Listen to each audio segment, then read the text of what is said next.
Presse In. Le décryptage de l'actualité vu par iWeb. L'information pour vous et avec vous en toute objectivité et impartialité. Bonjour chers auditeurs de iWeb, bienvenue sur ces plateaux. Aujourd'hui nous allons revenir sur la conférence de presse animée par les deux représentants, je voulais dire les deux délégués du Conseil de sécurité de l'ONU qui séjournent à Goma, chef-lieu de la province du Nord Kivu. Ils ont fait plusieurs déclarations, nous allons revenir sur elle avec Gédéon Atibou. Bonjour. Bonjour Socrate, bonjour à nos fidèles auditeurs, bonjour à tous ceux qui nous suivent à l'étranger. Voilà, bonjour également à Madame Kandiki Salombougou Mata. Bonjour Gilbert Ngonga, bonjour à Gédéon Atibou ainsi qu'à tous nos lecteurs, à tous tes fans, nos auditeurs. Quel fan? Tu as des fans sur l'autre compte africaine. C'est quoi encore le réseau social? TikTok. Sur TikTok. Plusieurs fans. Elle est très forte, active sur TikTok.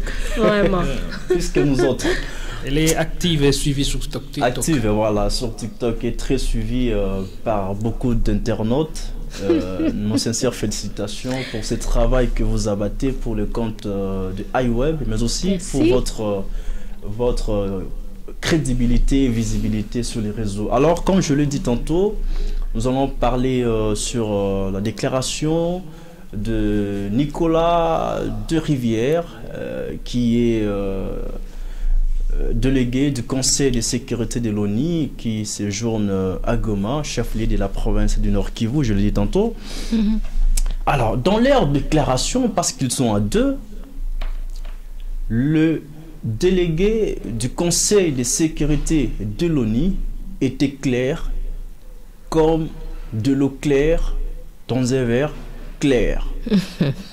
Ils ont demandé au gouvernement congolais, à travers les forces armées de la République démocratique du Congo, d'être intraitables face aux agresseurs dont le Rwanda.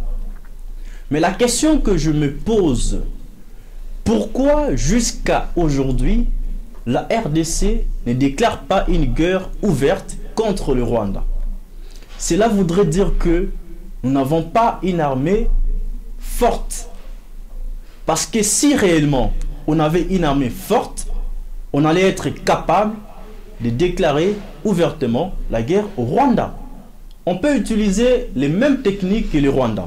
Créer une rébellion et puis attaquer le Rwanda à travers cette rébellion-là. Et cette rébellion sera financée par le gouvernement congolais. Nous allons jouer le même jeu que le Rwanda.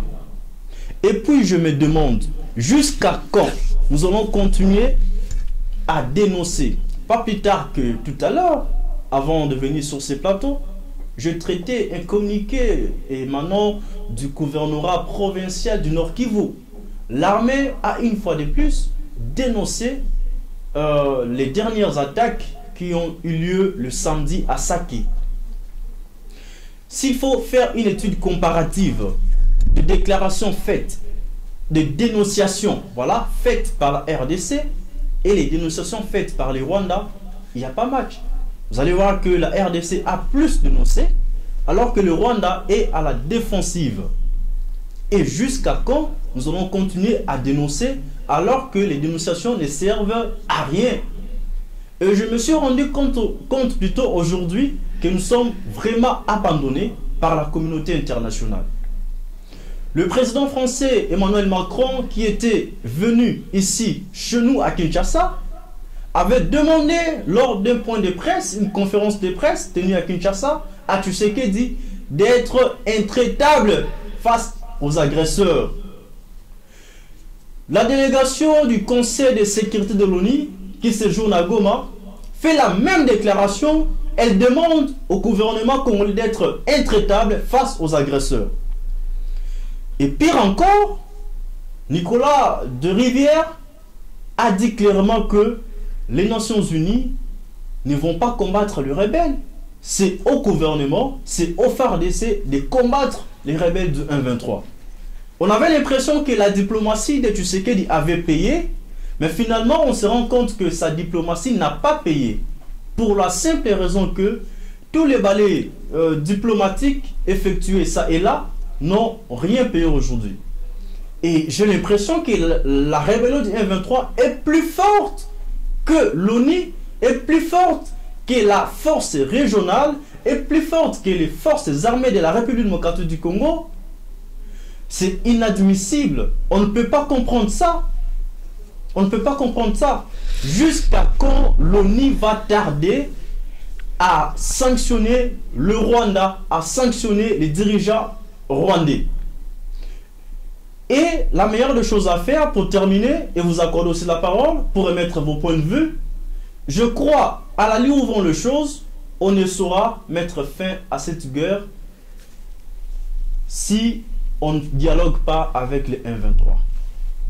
Parce qu'une autre déclaration faite par la délégation du Conseil de sécurité de l'ONU est celle de nous demander, nous Congolais, de négocier avec la rébellion du M23. Pourtant, nous le savons tous que le gouvernement congolais avait dit qu'il ne peut pas négocier avec les M23 aussi longtemps qu'ils occupent quelques territoires en République démocratique du Congo. La condition pour que nous puissions arriver à négocier avec les rebelles du M23 est simple, que cette rébellion dégage ou quitte ou se retire de tous les territoires qu'ils occupent dans l'est de la République démocratique du Congo. Et en ce moment-là, nous allons négocier. Mais le M23 aussi ne peut pas quitter tous les territoires, si bien qu'aujourd'hui, il y a eu quelques territoires dans la cité de Saké qui ont été libérés. Les rebelles se sont vidés de ces territoires-là. Et actuellement, il y a des rebelles Maïmaï qui occupent ces territoires jadis occupés par la rébellion du M23. Si la rébellion du M23 quitte tous les territoires sur le sol congolais, elle va négocier avec le gouvernement congolais dans une position de faiblesse. Sachant cela, elle ne voudra pas quitter tous les territoires. Elle quitte certains territoires, elle reste dans d'autres territoires et exige ou réclame le dialogue avec le gouvernement congolais. C'est ça tout le problème. Alors moi, je demanderai au gouvernement congolais de faire la paix. Le chef de l'État l'a dit plusieurs fois qu'il prêche la voie de la paix. Alors, comme il prêche la voie de la paix, il est grand temps pour lui et tout son gouvernement de se mettre autour d'une table avec la rébellion du M23 pour trouver une solution dans l'amiable et tourner la page à cette guerre qui ne cesse de déranger le peuple congolais que nous sommes. Voilà un peu ce que je voulais dire par rapport à ce sujet. Je ne sais pas si vous avez des avis contraires ou bien vous allez épouser... Je suis d'avis contraire. Ah, pour aujourd'hui. D'abord, il faut signaler qu'il vient nous faire une homélie. Hein. Voilà, vous avez la parole. Il est dans ses œuvres. Je suis d'avis contraire. Ok. Je crois que ça doit remonter à 2 semaines où je disais que la République démocratique du Congo est seule. Autrefois, j'avais dit que la MONUSCO se foutait de nous. Ces gens blaguent avec nous. Comment il s'appelle? De la Rivière? Nicolas de Rivière. Nicolas de Rivière aille dire que la MONUSCO n'a pas à se battre pour le compte de la République démocratique du Congo. Quel est le rôle principal de la MONUSCO? Le maintien de la paix. Protéger les civils. Ça fait partie du rôle de la MONUSCO. Maintenir la paix, oui. Maintenir la paix et protéger les civils. C'est parmi ses prérogatives. Papa, c'est depuis 1999, le 30 novembre 1999, qu'on a créé cette option MONUSCO par le Conseil de sécurité pour justement maintenir la paix en RDC, protéger les civils. Allons-y compter depuis 1999 jusqu'à aujourd'hui. Combien de cadavres, combien de morts, combien de femmes, combien d'enfants, combien d'hommes, combien de jeunes et vieux? Qu'est-ce que la MONUSCO a fait pour nous? Rien. Mais avec tout ça, aujourd'hui, lorsqu'on a demandé à ce que la MONUSCO parte parce qu'elle ne nous servait de rien, dans les ententes que nous avons eu à faire pour qu'on nous accorde de pouvoir avoir accès à l'achat des armes, il y avait la condition de laisser encore, je crois, une année de plus à la MONUSCO ici. Mais aujourd'hui, de rivière ou de fleuve vient nous dire que la MONUSCO n'a pas de rôle à jouer pour l'intérêt de notre pays. Mais aka kobalobi ke bato fo bazaka mayele mutu est planté. Est-ce que ça ne se voit pas clairement? Attends mon maternelle en mon que bateau ba contre biso. Comment on va aller négocier avec les M23? Nassance Nini, j'étais en train de dire que la seule façon de mettre fin à cette guerre, c'est d'aller na bango na ndenge ya guerre. Il faut parler leur langage. Ils sont qui pour nous demander de négocier avec les M23 du moment où ils sont au courant que notre gouvernement avait déjà dit hermétiquement, c'était une décision fermée, hermétique. Le président de la République a dit qu'il ne va pas négocier avec les M23 aussi longtemps qu'ils ne quitteront pas le sol congolais. Donc biso toza ba marionnette, toza ba jouer. Basi onyo surtout bakufi, bamibali nyoso bakufi, banono surtout bakufi, tués par les M23 barokata bango loko ambisi. Toti kango le kaka boito négocier na ba M23, pourquoi? Cette négociation là, ça sera pour dire quoi? M23 on vous donne quoi et puis vous nous laissez quoi? Est-ce qu'on peut négocier avec des gens qui ont fait des tueries comme eux? On peut négocier avec des gens qui nous ont assassinés comme ça. Ce sont nos frères qui meurent là-bas. Biso atovandi na plateau tolo baba français. Ba ministre na ba député ba lati ba costume ba se vivre au frais na climatisation dans les conditions meilleures. Ba kenda est. Mais puisque nous sommes incapables de combattre fortement cette rébellion et d'imposer la paix dans la partie est du pays, vous ne trouvez pas que nous devons négocier avec la négociation Montezawana. Mais soyons forts. Il faut que le président de la République prenne la décision de faire réellement la guerre. Parce que jusque-là, nous ne faisons pas la guerre. Tout ça la guerre té. Et assez atindeli biso ba Ougandais ba Burundais ba coloniaux so ba tindeli biso. Oh ba vandi wana bazo jouer le même rôle que la MONUSCO depuis 99 le 30 novembre. Ils ne foutent rien. Biso to saka que so to moni ke ba avancer moi mingi ba ni ba gagner territoire mo sunde to repousser bango. To ça la guerre ta biso to ça la guerre ta. To zo lukato repousser bango tout simplement. Mais on se fout de la gueule de qui? Nous sommes à la défense. Est-ce que le Congolais est un jouet? Et Dieu. Justement, c'est votre point de vue. Vous n'êtes pas d'accord pour la négociation. Pourtant, je suis aujourd'hui d'accord pour la négociation parce que je me suis rendu compte que on n'a pas les moyens de combattre les rebelles. Les négociations ne serviront à rien. Vous en dites les négociations vont encore plomber davantage le pays dans la crise. Et ce ne sera pas, je crois, une de voix souhaitée pour mettre fin à cette guerre d'agression. Pour te relancer, la négociation dont fait allusion le Conseil de sécurité de l'ONU, c'est une négociation ouverte. Parce que, qu'on se le dise, le gouvernement, selon les opposants congolais, aille plutôt déjà à négocier secrètement avec la rébellion de M23. Alors, c'est comme ça que je suis d'ailleurs malheureux de prendre la parole un dernier ressort sur cette table. Je suis d'abord très écœuré, estomaqué et même sidéré de voir le traitement du dossier M23.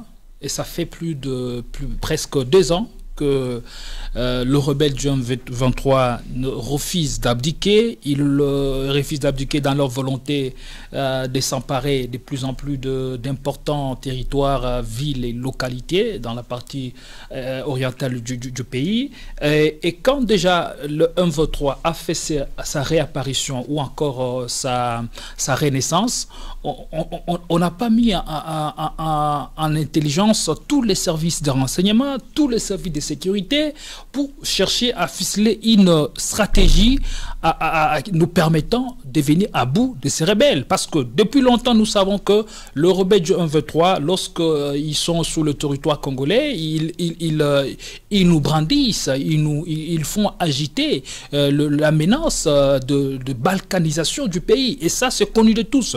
Et donc, le mouvement rebelle M23 est là, entre autres, pour deux raisons. Ils sont non seulement pour des raisons économiques avec l'exploitation de ressources minières à foison dont dispose la République démocratique du Congo. Ils sont là aussi pour des raisons d'expansion. Vous voyez, c'est des visées expansionnistes. Ils sont là pour essayer de déployer la population du Rwanda dans la partie de la République démocratique du Congo. Et donc, c'est pas seulement l'aspect économique ou encore une guerre économique, c'est aussi une guerre des terres, une guerre d'expansion. Eh bien, si nous ne prenons pas tous les détails, tous les signaux qui se présentent à nous, nous risquons de perdre cette partie de l'Est du pays. À un certain moment, on avait même tendance à allier ou encore à annexer cette partie dans les images qu'on nous faisait, qui ont circulé sur les réseaux sociaux. On attachait ou annexait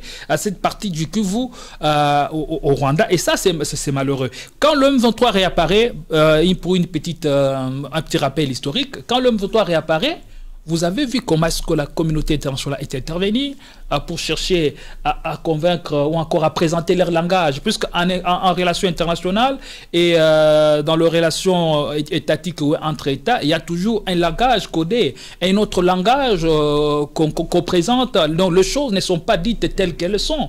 On nous a présenté le mouvement M23 comme étant un mouvement terroriste. Et ça m'a fait mal. Et malheureusement, le gouvernement congolais est tombé dans ces pièges-là, considérant que le M23 c'est un mouvement terroriste, alors qu'il ne l'a jamais été. Puisque lorsque vous prenez un mouvement terroriste, comment opère un mouvement terroriste?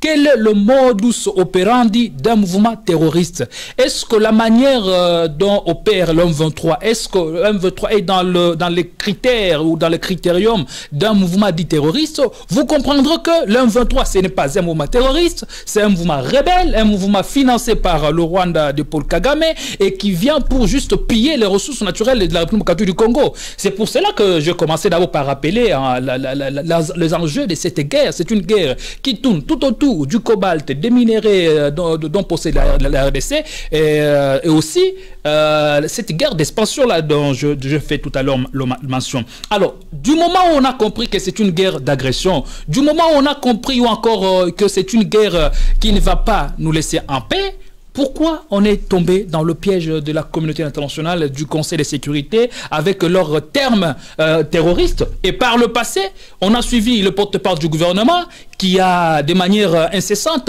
parlé à la télévision ou encore à travers le média que l'option négociation ne serait pas d'avis ou encore ne serait pas envisageable. On serait dans l'option d'attaquer directement le Rwanda au cas où le plan ou encore l'axe diplomatique échouerait.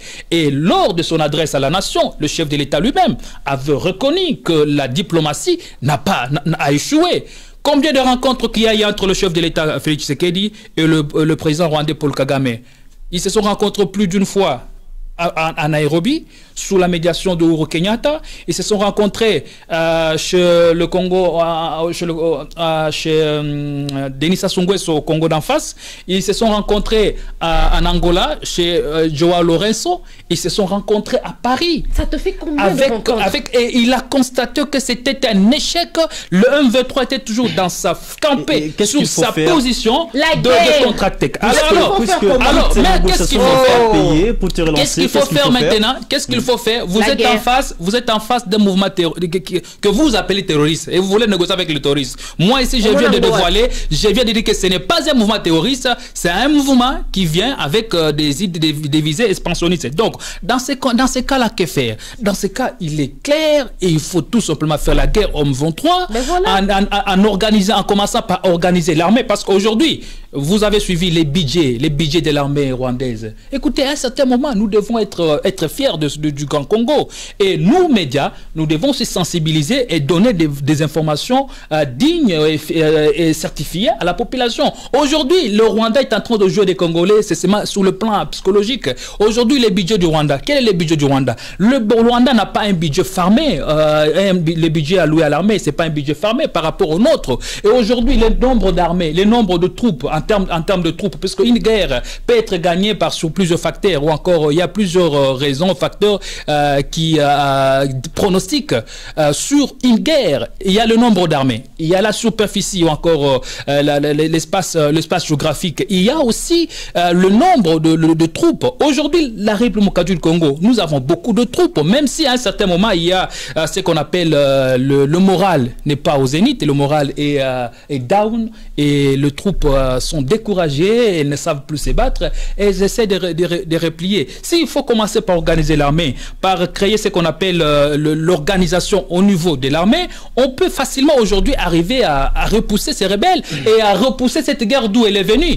Il est question de négocier maintenant avec le Rwanda. Je ne pense que ce serait une décision stupide de notre part. Je ne le dis pas à vous, je ne le dis pas à vous.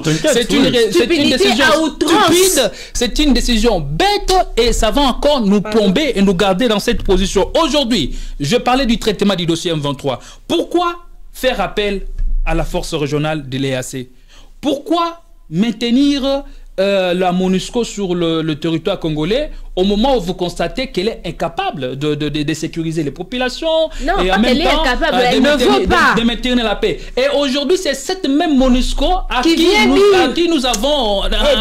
pour qui nous avons pitié, qui vient nous dire, voilà, nous sommes incapables, voilà, le gouvernement, soyez devant vos responsabilités. Mais qu'est-ce qu'elle est en train de faire sur notre sol? Du moment où elle constate qu'elle est incapable, du moment où elle fait cette déclaration d'impuissance, elle doit partir, plier bagage, et laisser l'armée continuer se battre comme elle peut se battre. Et aujourd'hui, maintenant, on a eu cette force onisienne avec 19 000 hommes incapables de mettre la paix dans la partie Est, à part la MONUSCO, la force de l'EAC.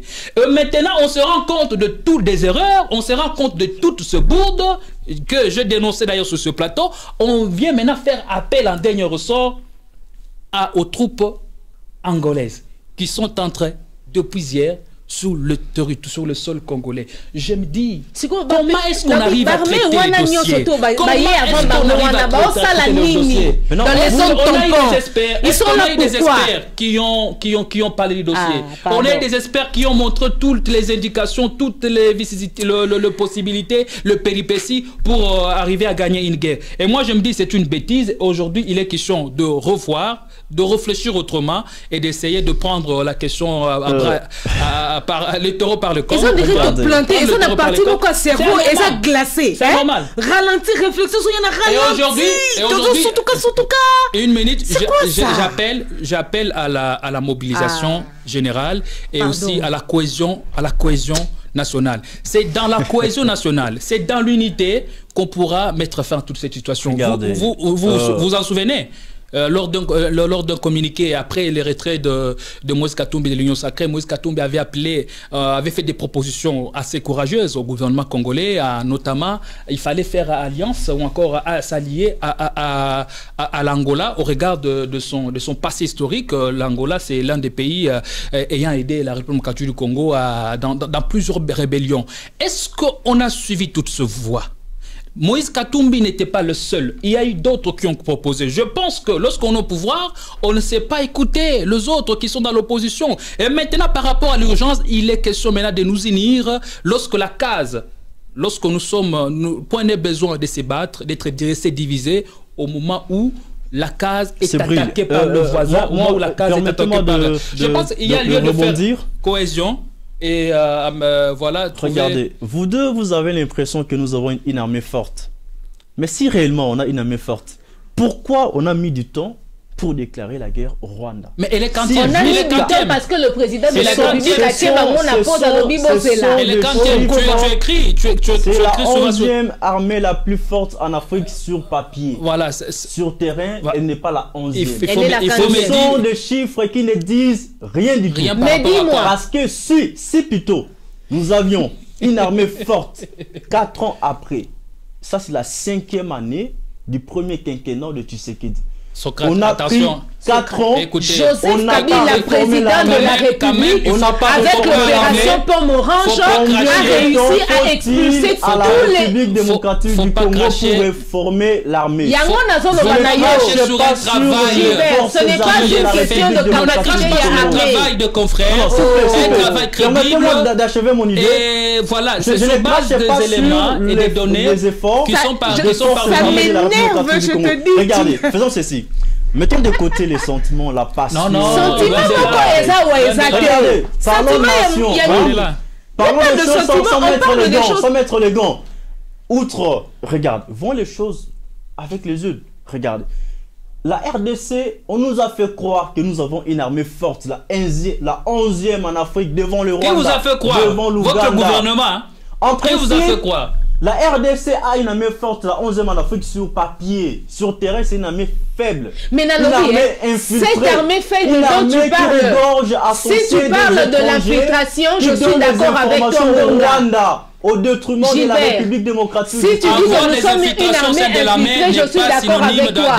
Mais comment est-ce qu'on parle qui prouve la faiblesse? Mais avec Joseph Kabila, il y a eu beaucoup. Avec Joseph Kabila, l'opération Pomme Orange a complètement expulsé les M23 du territoire congolais. Kabila avait négocié avec les Rwandais pour trouver la paix. L'opération Pomme Orange, c'est du bluff, le trompe-œil. En réalité, il y a des tractations de coulisses entre Kinshasa et Opération Pomme Orange a repoussé complètement les M23 du territoire congolais, papa. Déclaré fini. Mais en réalité, s'il vous plaît, je vous relance. En réalité, aujourd'hui, outre ce que je viens de dire, je constate qu'il y a l'injustice de la part de la communauté internationale pour la simple raison que la guerre en Ukraine, la communauté internationale s'est mobilisée. Elle a même envoyé des armes, tout le matériel militaire à l'Ukraine pour combattre la Russie. Mais quand c'est la RDC, la communauté internationale vient avec des propos, avec des discours pour nous bluffer. Pour nous montrer que nous sommes seuls. Prenons-nous en charge de contre M23 Bisomoko. Sans compter sur l'EAC, sans compter sur la MONUSCO, sans compter sur les Burundais, les Ougandais, les Angolais. Tous ces gens-là qu'on est en train de nous envoyer à l'est du pays, ils ne feront rien pour nous parce qu'ils nous montrent comme ça Nami Souboué qu'ils sont avec nous, mais dans les dessous des cartons, ils sont contre nous. Nous ne pouvons pas négocier avec eux. On ne va pas négocier avec les M23 parce qu'ils en veulent à notre territoire. Négocier avec eux, c'est présenter notre faiblesse. Ils vont nous clouer. Mais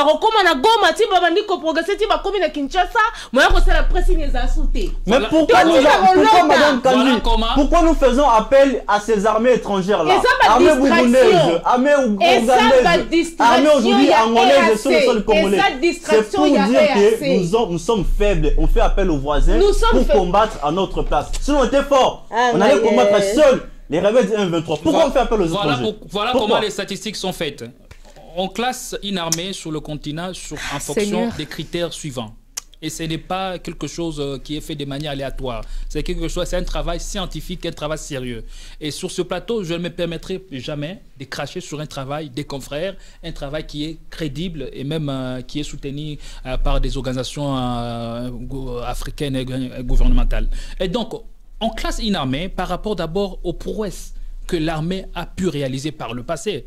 Notre armée, lorsque vous prenez le prouesse réalisé par notre armée, c'est depuis combien de temps que nous avons une armée qui est sous une bonne dynamique, sous une bonne lancée depuis des années. Et chaque fois, lorsque vous prenez la même armée, vous l'envoyez ailleurs pour aller guerroyer, elle vous revient avec des résultats. Et donc, ce n'est pas une armée sur laquelle il faut cracher aujourd'hui. En dehors de cela, on classe une armée selon l'adaptation. C'est une armée qui sait s'adapter, c'est une armée qui sait faire face à toutes les réalités du terrain et elle arrive quand même à vous ramener de victoires. Au-delà de ça, le matériel que nous utilisons, depuis combien de temps que nous sommes sous embargo? Ça fait combien de temps? Malgré l'embargo dont nous avons été victimes injustement, pour nous maintenir dans cette position de faiblesse qu'on nous domine, continue à piller nos richesses. Malgré cela, l'armée congolaise a pu quand même rester égale à elle-même en repoussant certaines rébellions et en restant maître, ou encore je dirais maîtresse de son territoire. Et donc, Aujourd'hui, si nous devons parler de l'armée, s'il y a quelque chose dont nous devons... s'il y a quelque chose qui doit être extirpé de l'armée, c'est plutôt les infiltrations. Et les infiltrations au sein de l'armée ne sont pas synonymes d'une faiblesse. On est fort, on est force sur le terrain, on n'est pas force... voilà. Et la faiblesse peut-être aujourd'hui de notre armée, c'est au niveau de l'organisation. Comment est-ce que cette armée arrive à être organisée? Lorsque vous parlez de l'infiltration au niveau de cette armée, alors ce sera la plus grande question et ce sur quoi nous devons travailler pour avoir maintenant une armée structurée, une armée équipée, une armée patriotique qui pourra, n'est-ce pas, vous faire vous rapporter des victoires. Qu'est-ce qu'on constate souvent? Le moral dont je parlais, le moral qui est en bral de troupes ou encore de l'armée congolaise, ceci constitue donc un problème majeur pour la sécurité et la défense de notre terre. Donc il faut commencer par motiver cette armée, lui donner plus de moyens, parce qu'il y a des endroits où on ne trouve même pas l'autorité de l'État, où on ne trouve même pas un seul policier. Et quand on a 2 ou 3 policiers, c'est parfois avec une arme. Et ça, c'est inconcevable. Il faut les moyens, il faut les hommes, il faut encore plus de motivation, le soutenir, qu'elle continue, que ces forces loyalistes continuent à se battre pour la défense de notre pays. Et ça, c'est important. Monsieur l'ambassadeur au Conseil de sécurité, Nicolas Desrivières, nous a parlé de nos responsabilités. Je trouve sur ce point qu'il a raison. Nous devons nous être devant nos responsabilités.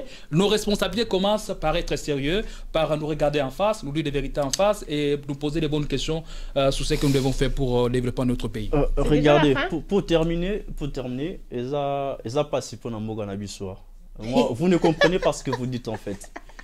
Voilà, on a papa, moboti. Voisin ya beti moi na yo. Au lieu bo ke no beta, moi na ye, OK pas voisin msusu. Omoni maman wana, moi na ya beti moi na ngai. Jusqu'à quand? Voilà pourquoi je nous dis. Les internautes vont tirer à boulet rouge sur toi. Je nous dis. Fais attention à tes propos, à tes déclarations. Nous sommes dans un pays démocratique. La Constitution garantit la liberté d'expression. Ça n'engage que moi. Voilà, en une minute, on est à la fin. Tu as parlé de timing. Moi, je laisse-le quand même finir. Non, vous allez finir, madame. Moi, je pense que à ce stade, on n'a pas une armée forte. Elle est forte sur papier. Nous devons négocier. C'est ce qu'on nous a fait croire. Et c'est ce qu'on nous fait la croire. rébellion du 1-23 pour imposer, je dis bien imposer, pas rétablir, mais imposer la paix dans la partie est de notre pays. C'est la recommandation, c'est la demande de l'ONU. Elle sait pourquoi elle nous demande ça. Voilà. Et aussi, je dois préciser ici, la responsabilité, la question de responsabilité ne doit aucunement enlever l'aspect impératif des sanctions contre un pays agresseur. Et voilà. Si voilà, si l'ONU va sanctionner le Rwanda, vous êtes seul responsable, vous devez être face à vos responsabilités. Oui, nous acceptons nos responsabilités, mais aussi ceci n'exclut pas que le Conseil de sécurité suspende le Rwanda en lui soutirant ou encore en lui privant le moyen de se ressourcer ou encore de s'approvisionner. C'est ce que tout le monde attend en tout cas. Nous attendons. Et quand maintenant ce Conseil de sécurité nous vient avec nous balance un tel langage en pleine figure, je trouve que nous sommes très malheureux. Eh bien, la solution, on ne l'aura pas de l'Angola, du Burundi, de l'Ouganda, moins encore de la France. Que pour la solution doit être interne. La RDC sorte de cette guerre, il faut faire la guerre. Sans la guerre, on ne s'en sortira pas. Négocier avec les M23 est la plus des grosses erreurs qu'on n'aura jamais commis auparavant. Puisque nous sommes déjà à la fin de cette émission. L'avenir nous en dira plus. Voilà. Le gouvernement va négocier finalement avec la rébellion du M23. On est là, retenez la date d'aujourd'hui. Un joyeux anniversaire à Christelle Kouani, la femme de Dina Moulanga, de la part de Christelle Mbongomata. Ok, Christelle, moi aussi, Socrate, Gilbert Ngonga, je vous souhaite joyeux anniversaire, je vous aime beaucoup. Merci pour elle. Ok, on se voit demain. À demain. Presse In, le décryptage de l'actualité vu par iWeb. L'information pour vous et avec vous en toute objectivité et impartialité.